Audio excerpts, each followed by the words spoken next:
La ministre de l'Éducation nationale et de l'enseignement technique a perdu un enfant, un élève, probablement un futur cadre de ce pays. Hippolyte Junior Soméné, 17 ans, élève en classe de 4e, est mort le samedi 8 mars dernier des suites d'un coup de poignard assassin d'un autre élève. Son crime, il aurait refusé d'abandonner les cours pour suivre un mouvement de grève. Ce vendredi-là, nous étions en train de faire cours lorsque les élèves du lycée modèle à Bobo sont arrivés.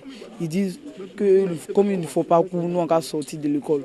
Nous on ne voulait pas sortir, on était cachés dans les classes. Les directeurs de l'école sont venus pour dire que nous on va sortir. En sortant, il y a un autre groupe qui venait par l'arrière. Dès qu'on est sorti net, c'est dans ça qu'ils l'ont piqué. Ces échauffourées tireraient leur source de la rétention des notes par certains enseignants du secondaire qui réclament le déblocage de leur salaire.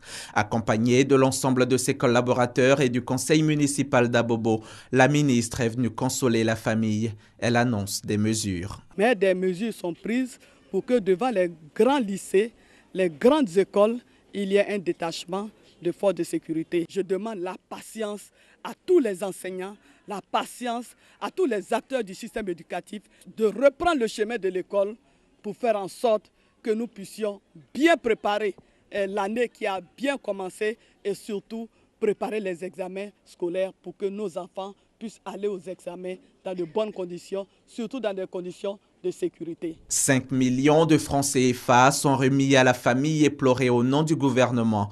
Mais au-delà de ce geste, la présence de la ministre Kondia à leur côté, en ce moment de grande épreuve, atténue la douleur des parents du défunt. Ce mercredi 25 mars, la ministre de l'Éducation nationale rencontrera les syndicats d'enseignants.